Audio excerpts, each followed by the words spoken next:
तो राधे राधे बच्चों, मैं हूं हृदय एससीजी इंस्टीट्यूट से। आज बेटा जो है लाइव प्रोसेस, कुछ बच्चों को बहुत ज्यादा प्रॉब्लम आ रही थी तो वो डिस्कस करेंगे। और आज जो है बेटा आपका न्यूट्रिशन टॉपिक ही समाप्त हो पाएगा इस वीडियो में। तो पहले तो हम जनरली ये समझ लेते हैं कि हमारे पास जो लाइव प्रोसेस होती है वो क्या होती हैं। ठीक है, तो जो लाइव प्रोसेस होती है वो जनरली क्या होती है बेटा, बेसिकली डाइजेशन, रेस्पिरेशन, सर्कुलेशन और एक्सक्रीशन। मतलब कि जैसे कि अगर हमारी जो बॉडी है वो कोई भी कार्य कर रही है, चाहे हम सो रहे हैं या हम कोई काम कर रहे हैं, तो क्या होगा कि कुछ ना कुछ प्रोसेसेस जो होंगी वो हमेशा चलती रहती हैं। क्यों हंसी आ रही है बेटा? ठीक है, तो अब उसमें जो है पहला टॉपिक है आपका न्यूट्रिशन। तो न्यूट्रिशन आप लोगों ने जो कुछ खाया, ठीक है, और उससे क्या है, एनर्जी मिली आप लोगों को। ठीक है, तो ये दो तरह से हो सकता है। एक तो क्या है कि न्यूट्रिशन इन प्लांट और न्यूट्रिशन इन एनिमल। क्लियर हो गई? अब इसके कुछ मोड्स हैं कि भाई मोड ऑफ न्यूट्रिशन कैसे होते हैं देखेंगे। ऑटोट्रोपिक और हेटेरोट्रोपिक आप लोगों ने बहुत बार पढ़ा होगा, आज इसको डिटेल में पढ़ने वाले हैं इस वीडियो में। क्या होगा बेटा कि kind of nutrition in which inorganic material like CO2 water are utilised to prepare organic food. कहने का मतलब क्या होगा बेटा यहाँ पर कि ये काइंड है न्यूट्रिशन का जिसमें क्या होता है, इनऑर्गेनिक मटेरियल फॉर्म होगा, जैसे कि CO2 हो गया, वाटर हो गया, आर यूटिलाइज, जो क्या होंगे, इनके लिए क्या है, सहायक बनेंगे। ठीक है, टू प्रिपेयर ऑर्गेनिक फूड। और क्या बन जाएगा बेटा, ऑर्गेनिक फूड बन जाएगा। इसी प्रोसेस को हम क्या बोलते हैं, फोटोसिंथेसिस बोलते हैं। और ये जो मोड है, ऑटोट्रोपिक मोड है, वो किस ऑर्गेनिज्म के द्वारा होता है, प्लांट के द्वारा होता है। क्लियर हो गई?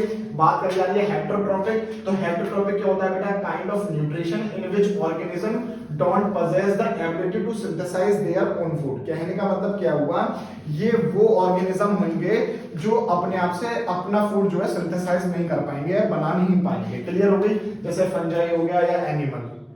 क्लियर हो गई? हम भी इसी कैटेगरी में ही आते हैं। ठीक है, तो बात चल रही है बेटा ऑटोट्रोपिक न्यूट्रिशन की। तो ऑटोट्रोपिक न्यूट्रिशन क्या होता है, देखेंगे कि ऑटोट्रोप जितने भी ऑर्गेनिज्म हैं वो क्या करते हैं, सिंपल इनऑर्गेनिक मटेरियल को यूज करते हैं और कन्वर्ट कर लेते हैं बेटा कॉम्प्लेक्स हाई एनर्जी मॉलिक्यूल को, जिसको हम क्या बोलते हैं बेटा, कार्बोहाइड्रेट बोलते हैं। अब ऐसा तो है नहीं है बेटा कि जितने भी प्लांट्स हैं वो अपना जो खाना होता है, उनका फूड होता है, वो किसके रूप में बना रहे हैं, कार्बोहाइड्रेट के रूप में बना रहे हैं। क्लियर हो रही है? तो क्या किया उन्होंने कि उन्होंने सिंपल इनऑर्गेनिक मटेरियल का यूज किया। और सिंपल इनऑर्गेनिक मटेरियल आपके कौन से हुए, CO2 और वाटर का यूटिलाइज किया और क्या बना लिया बेटा, इन्होंने कार्बोहाइड्रेट बना लिया। ये वाली बात क्लियर हो गई? अच्छे से समझ में आ गई यहाँ तक? चलिए, it is a process by विच, अगर हम फोटोसिंथेसिस को डिफाइन करने के लिए, अगर मान लो बेटा सेक्शन बी में 2 नंबर में क्वेश्चन आया था कि डिफाइन करें और रिएक्शन लिखें। ठीक है, तो किस तरह से डिफाइन करेंगे कि इट इज अ प्रोसेस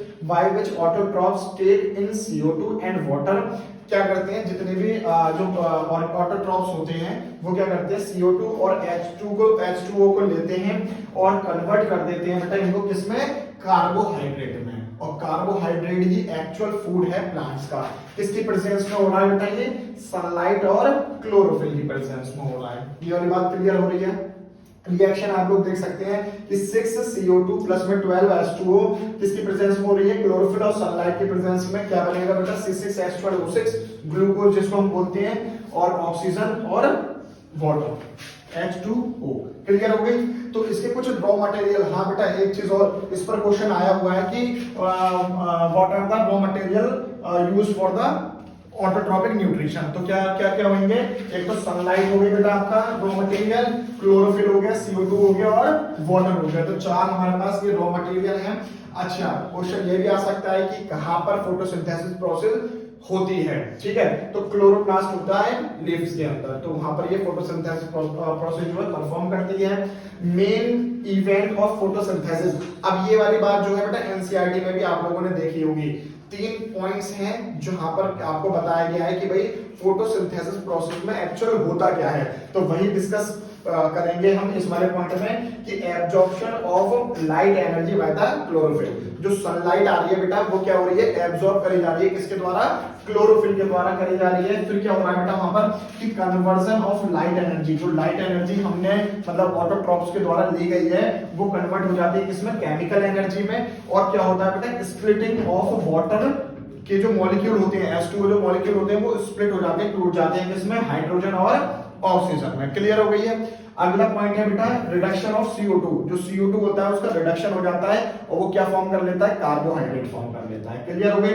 बात करी जा रही है स्टोमेटा। स्टोमेटा क्या होते हैं, ये टिनी या टाइनी पोर्स होते हैं जो कहां पर प्रेजेंट होते हैं, लीफ की सरफेस पर प्रेजेंट होते हैं। ठीक है, तो इनके फंक्शन क्या होते हैं, फंक्शन भी पूछ ले जाते हैं। तो एक्सचेंज ऑफ गैसेस जैसे ऑक्सीजन और कार्बन डाइऑक्साइड, ये क्या करते हैं, इनका मेन फंक्शन क्या है कि एक्सचेंज करते हैं किसका, गैसेस का, ऑक्सीजन और कार्बन डाइऑक्साइड का।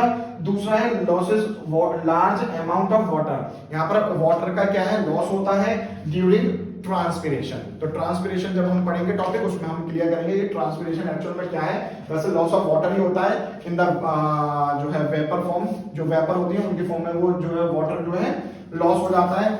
अब बेटा ये टॉपिक आपका यहाँ पर कंप्लीट हो गया। अब हम पढ़ने वाले हैं बेटा हेट्रोट्रोपिक न्यूट्रिशन। ध्यानपूर्वक देखिएगा, हेट्रोट्रोपिक न्यूट्रिशन को हम लोगों ने 3 कैटेगरी में बांटा हुआ है। तो पहली कैटेगरी आपके पास होलोजोइक। तो ये होलोजोइक क्या होते हैं बेटा, animal takes in solid food and break down inside the body. ये क्या करते हैं बेटा, सॉलिड फॉर्म में फूड को लेते हैं और उनको ब्रेक डाउन कर लेते हैं।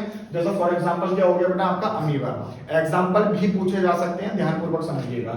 अगला है सैप्रोफाइटिक। तो ये क्या होते हैं, ऑर्गेनिज्म फीड ऑन डेड और डिकेइंग मैटर। जो जीव मर जाते हैं उनसे ये फीड करते हैं, मतलब उनसे ये अपना खाना लेते हैं। तो फंजाई हो गया इसका एग्जांपल। अगला है पैरासिटिक। ये क्या करते हैं बेटा, पैरासाइट जैसे होते हैं। तो इट लिव इनसाइड और आउटसाइड अदर ऑर्गेनिज्म। एक तरह से ये होस्ट की तरह काम करते हैं, ये दूसरे ऑर्गेनिज्म पर डिपेंडेंट होते हैं, वो जो खाएंगे उन्हीं से ही ये न्यूट्रिशन लेते हैं। ठीक है, तो कसकटा हो गया, ठीक है, और लीच वगैरह हो गया, आपने देखा ही होगा। तो ये जनरल टॉपिक आज इस वीडियो में हमने कवर किया है न्यूट्रिशन। बाकी का जो भी बचा हुआ है वो हम नेक्स्ट वीडियो में कवर करेंगे। तो यहाँ तक आपको वीडियो अच्छी लगी हो तो लाइक करें, कमेंट करें और चैनल को सब्सक्राइब करें। राधे राधे।